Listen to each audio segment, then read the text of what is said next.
아멘. 하나님께 영광의 박수 올려드립니다. 아멘. 감사합니다. 기도하겠습니다. 거룩하신 하나님 아버지 은혜와 사랑에 감사드립니다. 찬양대와 함께 올려드린 우리의 찬양과 고백을 우리 주님께서 기쁘게 받으신 줄을 믿습니다. 하나님의 사랑을 사모하고 하나님의 평안을 바라보게 하시니 감사합니다.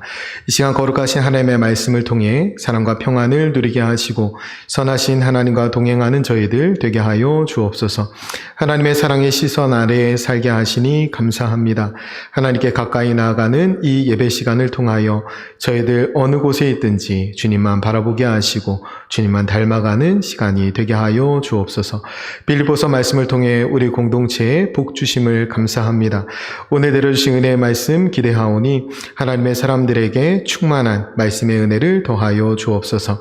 하나님의 영광을 보게 하시고 하나님의 소원을 깨닫게 하시며 하나님의 기쁨이 되는 삶을 결단하는 시간이 되게 하여 주옵소서. 내려주신 은혜 기대하며 살아계신 예수님의 이름으로 기도드립니다. 아멘. 오늘 우리에게 주신 하나님의 말씀은 빌립보서 1장 3절부터 6절까지 말씀입니다. 우리 다 같이 자리에서 일어나셔서 빌립보서 1장 3절부터 6절까지 말씀 우리 하나님 앞에 한 목소리로 봉독해 올립니다. 내가 너희를 생각할 때마다 나의 하나님께 감사하며 간구할 때마다 너희 무리를 위하여 기쁨으로 항상 간구함은 너희가 첫날부터 이제까지 복음을 위한 일에 참여하고 있기 때문이라. 너희 안에서 착한 일을 시작하신 이가 그리스도 예수의 날까지 이루실 줄을 우리는 확신하노라. 아멘. 자리에 앉으셔야 됩니다. 오늘은 그리스도 예수의 날까지라는 제목으로 함께 하나님의 말씀 나누도록 하겠습니다. 오늘은 성령 강림절입니다. 성령 강림절은 주님의 약속대로 내려주실 성령을 기다리던 제자들에게 성령이 임한 사건을 기념하는 날입니다. 모여있는 무리들에게 성령이 임하시고 성령이 충만케 됨으로 비로소 교회의 시대가 시작된 거예요. 그래서 성령 강림절은 교회의 생일날이기도 합니다. 이 땅에 있는 교회의 생일날이에요. 그러니까 우리 모두가 성령 시대를 살아가고 있고 성령 시대를 살아가고 있다는 말은 곧 교회 시대를 살아가고 있다라는 뜻입니다. 우리 모두는 성령이 임한 사람들이에요. 그래서 성령이 임한 사람들의 특징은 예수 그리스도를 주로 고백하는 것입니다. 예수님을 주님으로 고백하고 예수님 앞에 나와 예배할 수 있다면 성령이 임한 사람들이 분명해요. 성령이 임한 사람들의 특징은 제자들이 그러했던 것처럼 내 왕국에서 벗어나 하나님의 나라 속에서 살게 됩니다. 진리의 성령이 임하시면 내 영광이 아니라 하나님의 영광을 볼 수 있는 눈이 열려지게 돼요. 그때부터 내 소원이 아니라 하나님의 소원을 따라 살게 됩니다. 우리가 하나님 안에서 이런 변화된 삶을 살아갈 수 있어야 합니다. 우리가 성령을 받았고 변화된 삶을 살아가는 것은 하나님의 은혜로 가능합니다. 우리가 예수님을 주로 고백하면서 변하지 않는다면 우리가 성령을 회방하는 사람과 다름이 없어요. 우리가 하나님 앞에서 변화된 삶을 살아갈 수 있어야 되고 또 능력 있는 삶을 살아갈 수 있어야 됩니다. 제자들이 성령이 임한 다음에 정말로 그 인생이 드라마틱하게 변하잖아요. 우리가 예수님을 주님으로 고백하면서 신앙생활하면서 우리의 삶에 변화가 있어야 합니다. 제가 목회를 하면서 깨달은 사실은 우리 성도님들은 잘 변하지 않는다라는 사실입니다. 우리 성도님들은 잘 변하지 않아요. 그러나 우리는 예배의 자리에서 성령을 덧입어서 얼마든지 변화될 수 있습니다. 그러나 뒤집어 말하면 예배의 자리에서 변화되지 않으면 어디에서도 변화되지 못합니다. 그래서 우리가 예배에 임하는 자세, 하나님이 우리에게 성령의 시대 교회를 허락하시고 교회에서 우리가 드리는 예배에 우리가 생명을 걸어야 합니다. 우리가 영과 진리로 하나님 앞에 예배하면서 우리가 나는 죽고 예수로 사는 결단을 새롭게 해야 돼요. 그것이 교회를 주신 하나님의 이유입니다. 그럴 때 비로소 교회가, 예배가 우리에게 축복이 되는 거예요. 우리가 성령이 임하면 우리가 비로소 하나님의 영광을 보게 되고 하나님의 소원을 알게 돼요. 이것이 가장 중요해요. 우리가 하나님의 영광을 보면 그 영광에 따라 살게 됩니다. 하나님의 소원을 깨닫게 되면 그 소원에 이끌려 살아가게 돼요. 이 진리가 그대로 담긴 찬양이 있는데 그게 찬송가 184장 불길 같은 주 성령입니다. 우리가 이거 많이 예전에 불러보셨을 텐데 가사가 이렇습니다. 불길 같은 주 성령 강구하는 우리에게 지금 강림하셔서 영광 보여주소서. 성령이 임하사 우리 영의 소원을 만족하게 하소서. 기다리는 우리에게 불로 충만하게 하소서. 담겨있죠 다. 우리가 영광을 보게 해주시는 분이 성령님이십니다. 우리의 영의 소원, 우리에게 하나님의 소원을 담아주시는 분이 성령님이세요. 그러니까 성령이 임하면 우리가 비로소 변화된 삶을 살아갈 수 있는 것입니다. 물론 찬양에서 우리에게 불로 충만하게 하소서 되어 있지만 성령 강림이 다시 일어날 필요는 없습니다. 우리가 매년 8.15 광복절 기념하잖아요. 그런데 오늘 또 광복이 일어나야 되는 건 아니잖아요.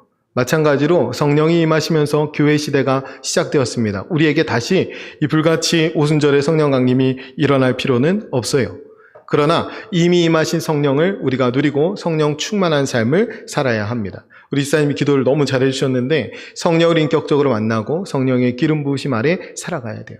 성령의 시대를 누리면서 살아갈 수 있어야 됩니다. 그것이 우리가 기도해야 되는 일이에요. 그래서 우리가 하나님의 영광을 함께 보고 하나님의 소원을 이루어드리는 그 삶이야말로 영원한 삶이거든요. 그런 영원한 삶을 함께 사는 저와 여러분 되시기를 간절히 축복드립니다. 여러분, 말씀을 듣는 이 시간이 하나님의 영광을 보는 시간이에요.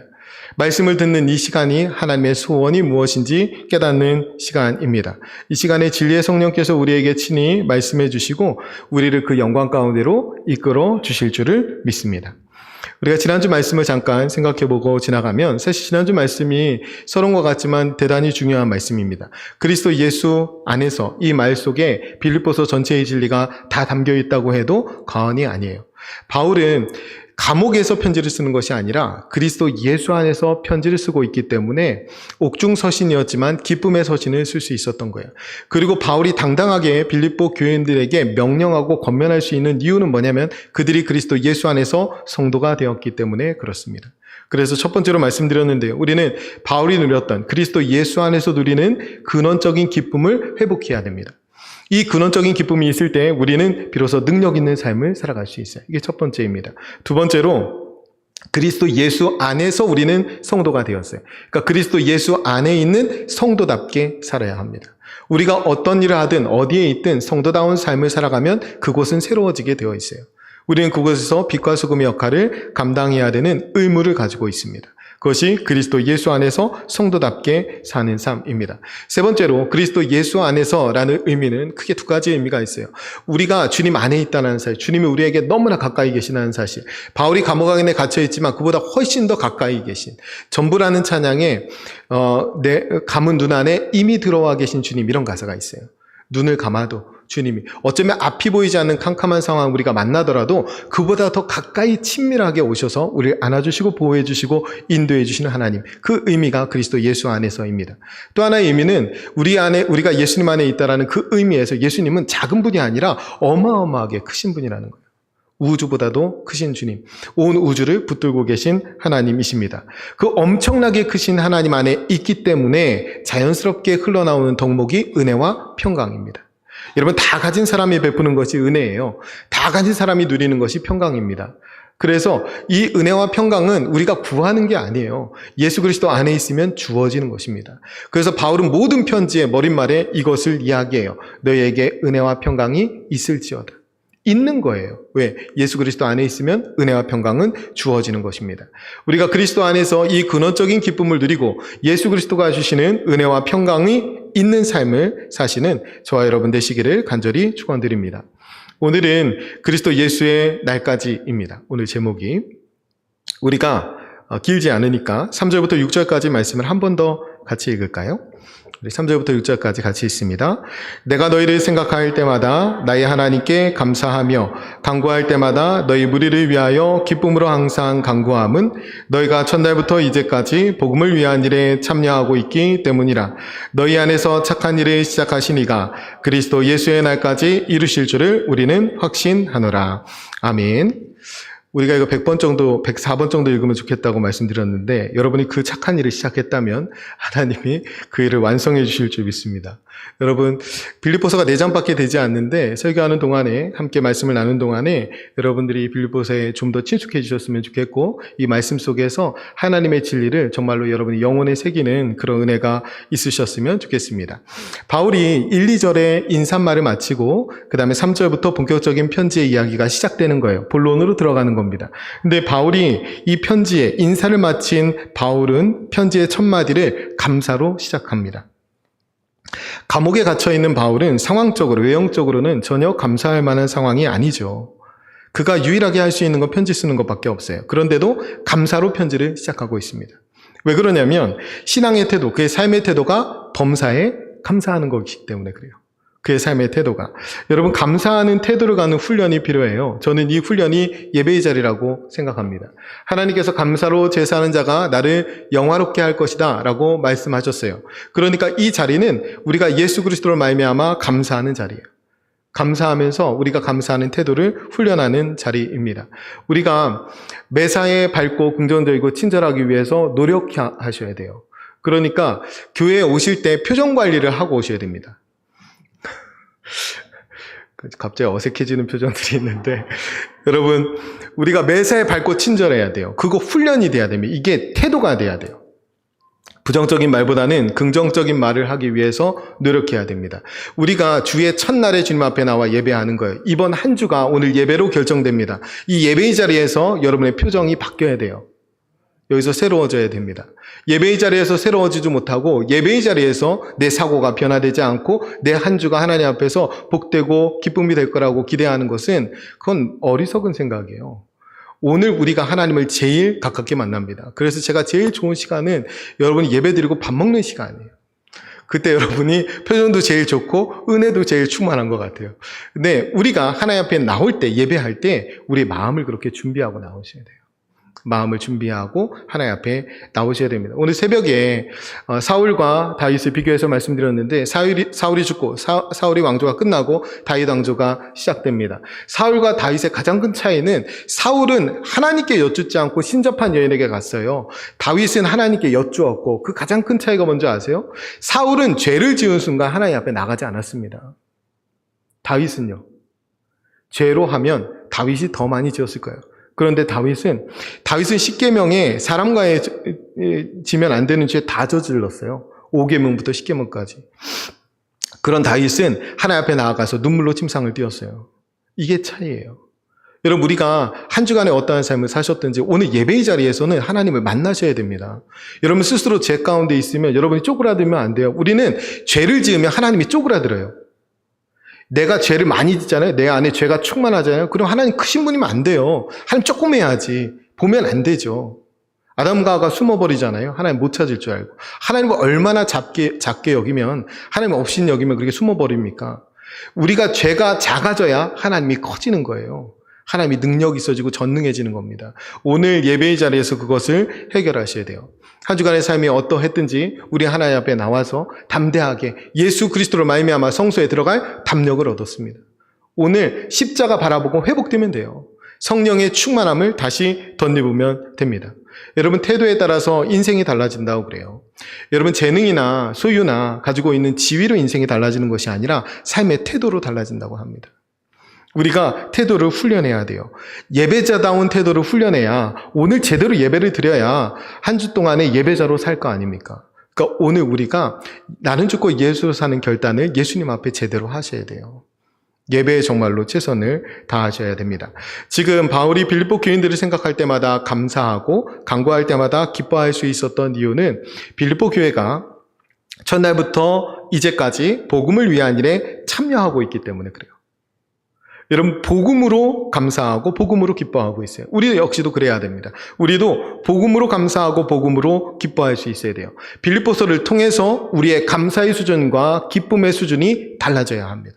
우리의 신앙의 수준이 완전히 달라져야 돼요. 제가 어제까지 캄보디아 선교하고 어제 돌아왔는데 여러분이 기도해 주시지 않았다면 잘 감당하지 못했을 것 같아요. 거기에 8년째 캄보디아에서 선교하시는 선교사님, CBMC에서 파송받은 선교사님이셔서 가서 선교사 MC로 어떤 사역하시냐면 현지 교회 사역하시고 보육원 사역하시고 장애인들에게 보금자리 주택을 지어주고 그 보금자리 주택을 지어주는 조건이 있어요. 예수 그리스도를 잘 믿고 신앙 고백을 제대로 하고 신앙생활을 제대로 하면 그 장애인에게 집을 지어줍니다. 그리고 그 집에서 예배를 시작해요. 가정 예배를 시작하고 그 마을을 전도하고 마을의 사람들이 모여서 그 집이 모이기에 좁을 정도가 되면 그 다음에 교회를 지어줍니다. 사실 동남아 지역에 교회 짓는 거 한국 우리 성도들이 열심히 있기 때문에 굉장히 많이 참여하지만 사실은 교회만 짓고 나중에는 교회가 텅텅 비게 되는 일이 너무나 많이 있어요. 그런데 이 선교사님이 너무 사역을 신실하게 또 너무 아름답게 하시더라고요. 장애인 집을 지어주고 그에게 먼저 복음을 전하고 신앙이 온전히 세워지면 그 집을 교회로 세우는 거예요. 가정교회로. 그 다음에 그 가정교회가 사람이 많이 모이게 되면 거기에서 이제 교회를 다시 세우는 거죠. 그래서 이 장애인 집집기를 하면서도 옆에 이제 사람들을 모으고 노방전도를 다니고 아이들을 모아서 거기서 또 복음을 전하고 이런 일들을 했습니다. 여러분 궁금하실 것 같아서 제가 장애인 보금자리 주택 짓는 거 몇 장면만 한번 보여드릴게요. 이게 첫 번째 장면인데요. 저기 맨 앞에서 삽질하시는 분이 권명기 안수 집사님이에요. 회장님이 솔선수범을 하시는 거고, 다 가려서 잘 안 보이지만 저 수레를 끌고 있는 게 접니다. 엄청 힘들었어요. 자, 한 잔 넘겨주시면, 저 모자 누구인지 아시죠? 모자만 봐도 아실 수 있는 우리 서한규 집사님. 서집사님이 건설회사 하셨기 때문에 이 전문 지식을 진짜로 많이 갖고 계시더라고요. 그래서 지금 저게 수평을 맞춰야 된다고 이렇게 하시는 건데, 하나만 더 넘겨주세요. 저기에서 이제 시멘트 공사를 다 해서 바닥 공사를 한 다음에 며칠 뒤에 가서 샌드위치 판넬로 이제 벽을 세우는 거예요. 한 장 더 넘겨주시면 그의 벽을 세우고 위에 이제 지붕을 올리고, 네, 그럼 이렇게 완성됩니다. 별로 커 보이지 않는데 한 장 더 넘겨주시면 실제로 안에 들어가면 꽤 커요. 그래서 여기에서 아이들 한 100명 정도 좁게 앉으면 모일 수 있고 그렇게 예배할 수 있다라고 하더라고요. 네, 여기까지만 보겠습니다. 그 사진에 다 담기지 않았는데 정말 힘들었습니다. 생각해보면 비행기 타고 가서 일주일 동안 건설 노동자로 일하고 돌아온 거와 같아요. 그래서 사실 가기 전부터 뭐 해야 될지 알고 있었기 때문에 진짜 가기 싫더라고요. 근데 저만 그런 줄 알았더니 뭐 대부분 사람들이 다 그런 마음으로 오셨더라고요. 그런데 막상 그곳에 가서 예상했던 그 일을 하면서 다 감사와 기쁨이 넘치더라는 거예요. 왜 그랬을까요? 그 일이 복음을 위한 일인 것을 보았고 그 일이 주님을 위한 일임을 부인할 수 없었기 때문에 그렇습니다. 그곳에 일하시는 하나님의 열심을 보고 또 그 행하시는 하나님의 영광을 보았기 때문에 그래요. 그러니까 복음을 위한 일에 참여하는 것 자체가 기쁨이고 감사다라는 것입니다. 우리의 기쁨과 감사의 수준이 달라져야 합니다. 캄보디아 사람들이 이렇게 못 사는데 내가 대한민국 돌아가면 나는 그냥 풍족하게 사니까 그런 걸로 감사한다면 그건 진짜 천박한 감사죠. 그런데 생각보다 우리는 남과 비교해서 상대적으로 누리는 감사에 목을 메고 살아갈 때가 많이 있어요. 그것은 하나님이 원하는 감사의 수준이 아니에요. 예수님 안에서 세상이 줄 수 없는 기쁨을 누리고 예수 이름 없이는 할 수 없는 감사를 하나님께 올려드리며 살아야 합니다. 오늘 감사하다라는 이 감사의 원어는 유카리스테오라는 말인데 이거 성찬식에 쓰는 단어라고 하더라고요. 성찬식에 썼던 단어. 로마서 14장 6절에 보면 이 단어가 2번이나 나옵니다. 그러니까 성찬식에 쓰였던 말은 이 감사 속에 예수 그리스도의 죽음이 내포되어 있다라는 말입니다. 예수님 없이는 할 수 없는 감사를 해야 돼요, 우리는. 바울은 지금 그 감사를 하고 있는 거예요. 빌립보 교인들이 작은 로마와 같은 모든 특권을 누리는 빌립보 안에 살고 있기 때문에 기쁨을 누려야 되는 것이 아니라 예수 그리스도 안에 있기 때문에 기쁨을 누려야 합니다. 감옥에 갇히기라도 하면 다 빼앗겨버리는 감사가 아니라 예수 그리스도 안에 있기 때문에 누구도 빼앗을 수 없는 그 감사를 우리는 매일 고백하면서 살아야 합니다. 오늘 마침 성찬식으로 우리가 예배하는 날인데요. 우리가 성찬식 중에 이런 감사와 기쁨을 하나님이 우리 안에 회복시켜 주시기를 간절히 소원합니다. 여러분 선교지에 가면 늘 느끼지만 세상에서 너무 좋은 것을 많이 누리고 풍족하게 산 탓에 복음으로 만족하지 못하고 복음으로 기뻐하지 못한다라는 생각이 들어요. 아까 사진에서 보셨지만 샌드위치 판넬로 만든 집이에요. 제가 완성된 것을 직접 보았는데 제가 보기에는 집이라기보다는 창고에 가깝습니다. 아마 여기에 계신 우리 성도님들 중에 이 집에 이제 앞으로 사세요 라고 이야기하면 사실 분이 아무도 없을 것 같아요. 저도 못 살 것 같아요. 그런데 그렇게 허름하게 샌드위치 판넬로 지은 창고 같은 집을 통해서 하나님의 교회가 세워졌습니다. 그곳에 전도하러 모인 사람들, 그 사람들이 양말 하나 혹은 옷가지 하나 그것에 다 모여드는 거예요. 순식간에 아이들이 100명도 넘게 모여들었어요. 유행이 지난 철 지난 낡은 옷가지들, 그 헌옷을 통해서 복음이 전해지는 겁니다. 그 헌옷을 통해서 거기에는 예수 그리스도로 옷 입는 사람들이 새롭게 생겨났다라는 거예요. 우리가 너무 비본질적인 것들에 집착하느라 정말 본질적인 가치를 다 놓치고 살아가는 것은 아닌지, 우리가 정말 중요한 것을 붙들지 못하고 정말 중요하지 않은 것들에 목을 메고 살다가 정말 하나님이 진정으로 주시는 기쁨과 감사를 다 놓쳐버리고 살아가는 것은 아닌지 그런 생각이 들었어요. 선교사님이 차 안에서 이렇게 돌아오면서 우리가 공사하고 이렇게 돌아오는데 꽤 먼 거리를 차를 타고 왔다가 또 차를 타고 돌아와요. 그러니까 해가 이제 막 지기 시작할 때 오는데 그런 고백을 하시더라고요. 어느 날 우리 선교사님 부부가 이렇게 돌아오면서 석양이시는 것을 이렇게 보면서 너무 행복한 마음이 들더라는 거예요. 그날도 우리가 했던 그 비슷한 건설 노동자와 같은 일을 아마 하셨을 거예요. 그래서 돌아오면서 이렇게 사역하다가 죽어도 너무너무 행복하겠다 라는 고백을 하셨다라고 하더라고요. 그리고 제가 가서 지켜본 선교사님은 정말 그런 마음으로 사역을 하고 있더라고요. 어느 사역 하나 허투루 하고 있지 않더라고요. 그래서 그런 행복을 고백하는 선교사님 보면서 나는 정말로 본질적인 사역에 몰입하고 있나? 그 사역을 잘 감당하고 있나? 나는 복음으로 감사하고 복음으로 기뻐하고 있나? 우리 교회는 복음에 붙들린 교회인가? 그런 여러 가지 생각들을 하게 됐습니다.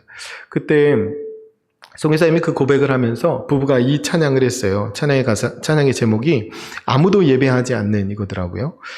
가사를 제가 읽어드리면 불러드리면 좋겠지만 참 이럴 때 아쉬움이 있습니다. 읽어드릴게요.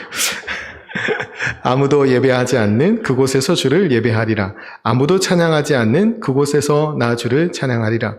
아무도 헌신하지 않는 그곳에서 주께 헌신하리라. 누구도 증거하지 않는 그곳에서 나 주를 증거하리라. 이 선교사님의 삶의 고백이 그대로 담겨 있는 거예요. 제가 빌립보서 처음 시작하면서 빌립보 교회가 간수의 집에서 시작됐다라고 말씀드렸죠. 갇혀있던 바울이 한밤중에 찬양하고 옥문이 터지고 그곳에서 간수가 복음을 영접하고 그 교회가 시작됐습니다. 그게 빌립보 교회의 첫날인데요. 바울도 마찬가지로 이 찬양의 가사처럼 바울도 그렇게 아무도 찬양하지 않는 감옥 속에서 찬양했습니다. 바울도 아무도 증거하지 않는 그 감옥 속에서 주님을 증거했어요. 그렇게 이 빌립보 교회가 시작된 겁니다. 그 장면이 사도행전 16장 23절부터 25절에 기록되어 있습니다. 제가 한번 읽어드릴게요. 많이 친 후에 옥에 가두고 간수에게 명하여 든든히 지키라 하니 그가 이러한 명령을 받아 그들을 깊은 옥에 가두고 그 발을 착고에 든든히 채웠더니 한밤중에 바울과 실라가 기도하고 하나님을 찬송하며 죄수들이 듣더라. 아멘. 돈벌이로 전락해버린 귀신 들린 한 여인을 불쌍히 여겨서 그를 도와주고 고쳐준 것뿐인데 그 일로 인해서 사람들의 인정을 받고 또 하나님의 칭찬을 받아야 되는데 반대의 일이 일어나죠. 많이 맞고 억울하게 누명을 쓰고 깊은 지하 감옥에 흉악범처럼 쇠사슬에 매어서 지금 갇혀 있습니다. 아무것도 보이지 않는 한밤중에 여러분, 이런 상황에 바울과 실라는 어떻게 하나님을 찬송할 수 있었을까요? 아무도 예배하지 않는 그곳, 아무도 찬양하지 않는 곳에서 찬양하고 누구도 증거하지 않는 그곳에서 어떻게 예수님을 증거할 수 있었을까요? 오늘 말씀해 보면 기도하고 하나님을 찬송했다고 되어 있어요. 기도하면서 나의 하나님을 만나고 그 하나님과의 관계 속에서 찬양할 수 있었던 것입니다. 저는 이 부분이 오늘 본문에서 제일 중요한 부분 중에 하나라고 생각해요. 나의 하나님을 만나는 거예요. 나로 인해서 감사가 흔들리거나 나로 인해서 불평이 튀어나오거나 그게 아니고 나의 하나님으로 감사하게 되는 거예요. 내가 가진 가장 귀한 분이 하나님인 걸 알게 되는 겁니다. 그 순간이에요. 여러분 2절에 보면 이렇게 말하죠. 하나님이 우리 아버지와 주 예수 그리스도로부터 은혜와 평강이 너희에게 있을지어다. 하나님 우리 아버지라고 하거든요. 빌립보 교인들에게 말할 때. 근데 지금 감사를 이야기할 때는 나의 하나님께 감사하며 이렇게 이야기합니다. 여러분 지금 비록 바울은 자신이 죄수의 신분으로 아무것도 할 수 없지만 그것이 자신과 하나님의 관계를 깨뜨릴 수 없다는 걸 알고 있어요. 그래서 나의 하나님으로 지금 고백하고 있습니다. 우리가 나의 하나님을 만나야 차원이 다른 감사를 올려드릴 수 있습니다. 우리가 예배의 자리는 하나님, 저는 하나님 한 분만으로 충분합니다. 이 고백을 하는 자리입니다. 그 고백을 하면 진정한 감사를 주께 올려드릴 수 있어요. 여러분 교회의 사명은 다른 게 아니에요. 우리가 먼저 믿었다면 우리 자녀들에게 나의 하나님을 고백할 수 있도록 해야 됩니다. 우리가 어린이 주일에 말씀드렸지만 아브라함의 하나님, 이삭의 하나님, 야곱의 하나님이 나의 하나님이 돼야 돼요. 우리 아이들이 하나님을 인격적으로 만나고 성령님을 인격적으로 만나고 성령의 기름 부으신 가운데 감사하며 기뻐하며 살아갈 수 있어야 합니다. 그런가 하면 교회의 사명은 이웃들에게 우리 이웃들이 나의 하나님을 만날 수 있도록 해야 됩니다. 우리가 자라오면서 수없이 많은 선생님들을 만나죠. 은사님들을 만납니다. 그래서 우리 선생님이라고 다 부를 수 있어요. 그런데 나의 선생님이라고 부를 수 있는 선생님은 많지 않습니다. 우리가 신앙생활하면서 나의 하나님을 반드시 만나야 돼요. 나의 하나님으로 감사하셔야 되고 나의 하나님으로 기뻐해야 됩니다. 하나님으로부터 오는, 하나님으로부터 충분한 사람만이 누릴 수 있는 그 기쁨과 감사가 우리 안에 충만하시기를 간절히 소원합니다. 여러분, 우리가 바울처럼 생각할 때마다 감사하고 간구할 때마다 기쁜 사람이 있으신가요? 이런 표정을 하면 곤란하죠. 우리가 이렇게 사람이 많은데, 자, 우리가 서로에게 그런 존재가 되어야 합니다. 하나님은 성령을 우리에게 보내주시고 성령의 시대, 교회의 시대를 여시면서 교회 안에 우리를 그렇게 불러주셨어요.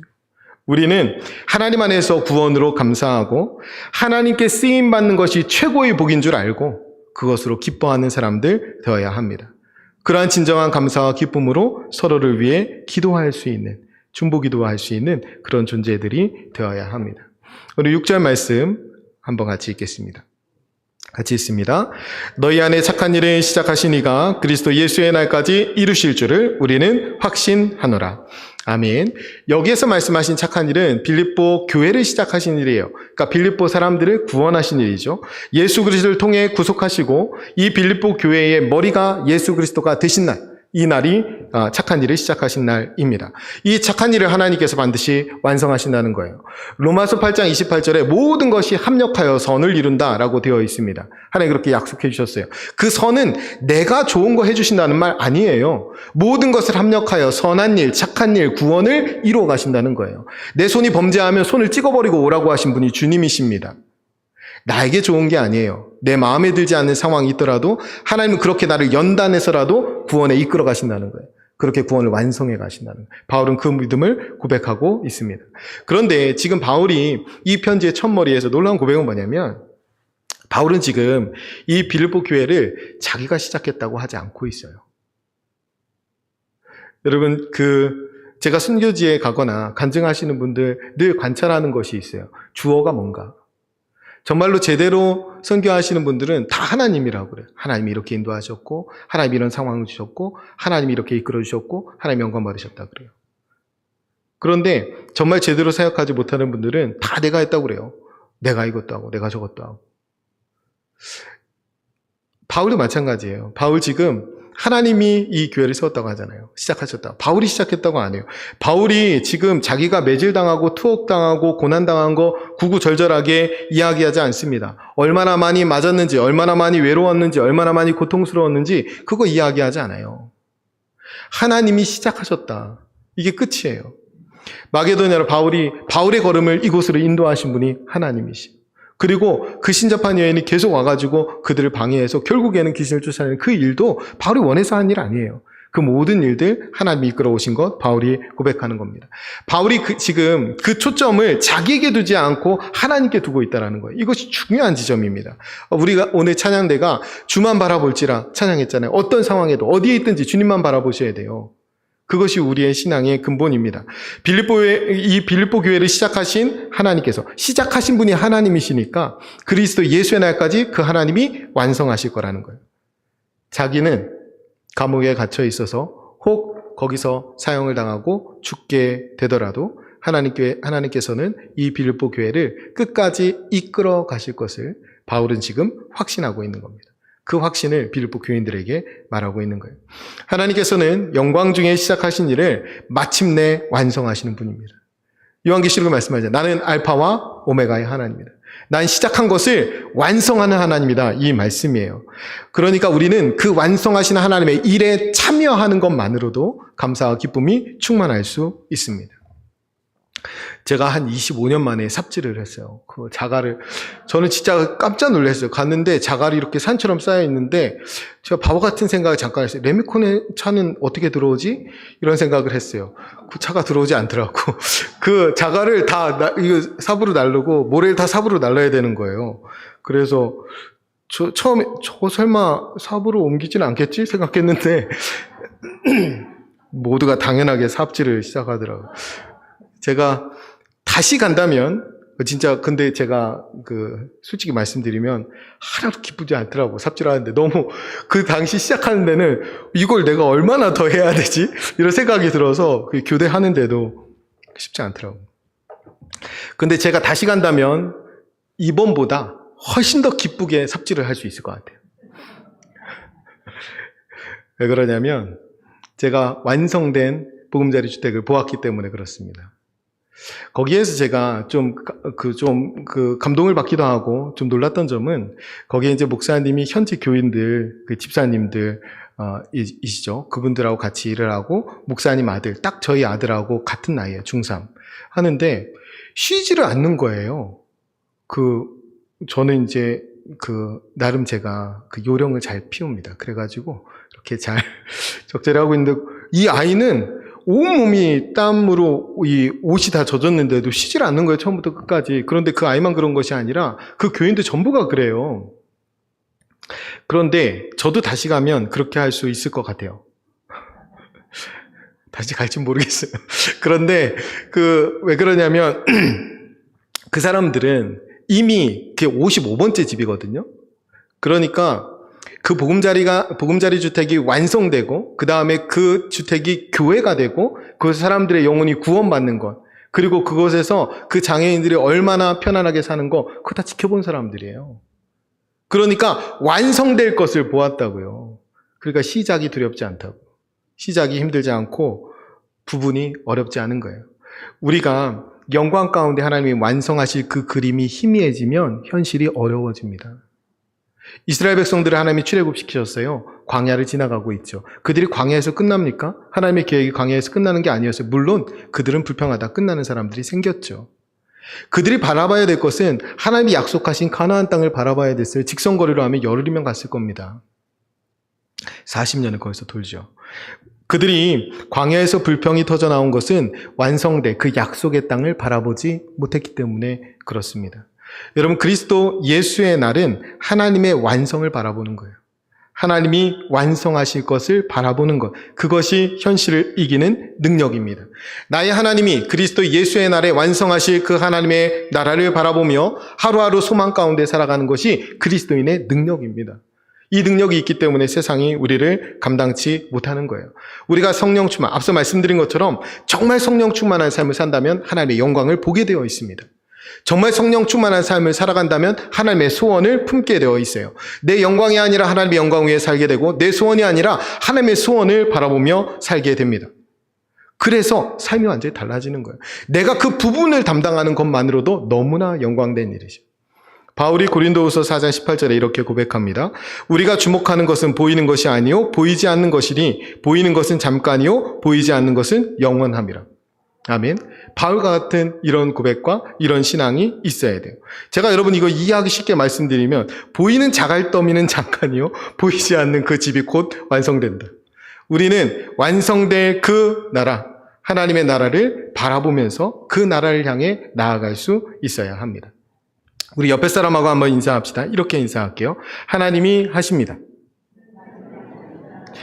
한 가지 더 하면 하나님이 하시면 됩니다. 네, 고맙습니다. 우리가 하나님 안에서 긍정적인 삶을 살 수 있었으면 좋겠습니다. 여러분 현실에 절망하지 않으셨으면 좋겠어요. 여러분 바울 인생에 착한 일을 시작하신 하나님께서 바울의 인생을 완성해 가셨습니다. 우리가 바울 스스로 고백하기를 바울은 자신을 비방자요, 박행자요, 폭행자였다 고백합니다.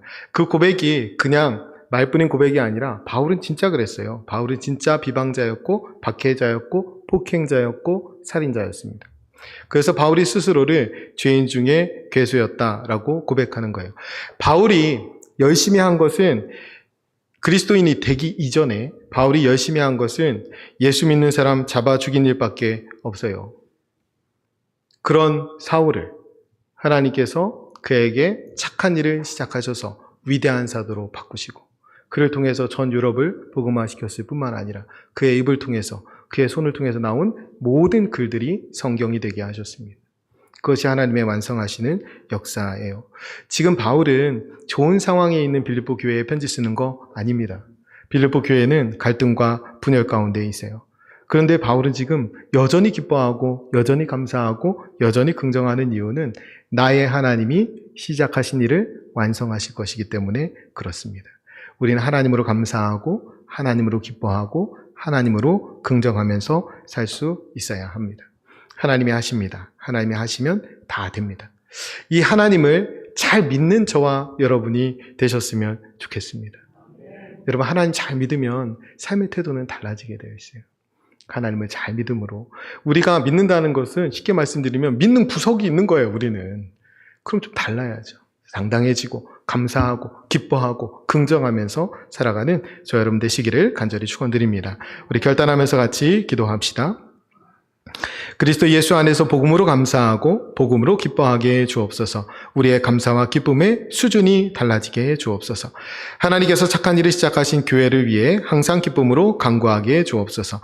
나의 하나님이 그리스도 예수의 날에 완성하실 그 하나님의 나라를 바라보며 하루하루 소망 가운데 능력 있는 삶을 살게 해 주옵소서. 우리 같이 결단하면서 함께 통성으로 기도하겠습니다. 기도합니다. 거룩하신 아버지 하나님, 감사합니다. 우리로 하여금 그리스도 예수 안에서 진정한 기쁨, 그 근원적인 기쁨을 누리며 살게 하셨으니 감사합니다. 아버지, 우리가 복음으로 감사하고 복음으로 기뻐하는 삶을 살아가게 도와주시옵소서. 우리의 감사와 기쁨의 수준이 달라지게 하여 주시옵소서. 예수의 이름으로 감사하게 하시고 예수님 안에서 세상이 줄 수 없는 기쁨을 누리며 살아가는 믿음의 권속들이 되게 하여 주시옵소서. 하나님께서 착한 일을 시작하신 교회를 위해 항상 기쁨으로 간구하기를 소원합니다. 아버지, 생각할 때마다 감사가 나오고 기도할 때마다 간구할 때마다 기쁨이 넘치는 우리가 서로 그런 형제 자매 되게 하여 주시옵소서. 우리가 주님의 몸된 교회를 함께 세워가는 성전된 한 사람 한 사람 되었사오니 우리가 서로를 위하여 중보하며 기도하며 믿음으로 서로를 세워가는 주의 백성들이 다 되게 하여 주시옵소서. 나의 하나님이 그리스도 예수의 나라를 완성하실 그 하나님의 나라를 바라보며 하루하루 소망 가운데 흔들림 없는 믿음의 삶을 살아가게 하여 주시옵소서. 아무도 찬양하지 않는 그곳에서 찬양할지라도, 아무도 증거하지 않는 그곳에서 우리가 복음을 증거할지라도, 우리가 주님의 거룩한 그 위대한 일의 한 부분을 담당하는 것만으로도 우리가 기뻐하며 감사할 이유가 충분하다는 사실, 우리가 잊지 않고 그 믿음의 걸음을 걸어가게 도와 주시옵소서. 예배 자리에 나올 때마다 우리 모두가 하나님 한 분만으로 충분한 아버지 그 고백을 다시 올려드리게 도와주시고 나의 하나님 안에서 진정한 감사와 진정한 기쁨을 누리며 살아가는 주의 백성들이 되게 하여 주시옵소서. 하나님이 빌보서 말씀을 우리에게 주심을 감사합니다. 이 말씀을 통하여 우리의 신앙의 수준이 달라지게 도와주시고 하나님을 정말로 잘 믿는 사람들 되어서 그 믿음으로 우리의 삶의 태도가 새로워지는 은혜를 허락하여 주시옵소서. 하나님 아버지, 빌보서 말씀을 통해 우리의 공동체에 은혜 주심을 감사합니다. 바라옵기는 귀한 말씀을 통하여 우리 공동체의 감사와 기쁨의 수준이 달라지게 해 주옵소서.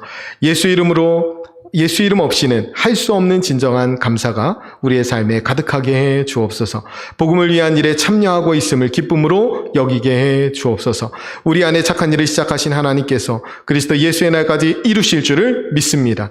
완성하신 하나님의 나라를 바라보며 현실을 이기고 하루하루를 소망 가운데 살아가는 저희들 되게 하여 주옵소서.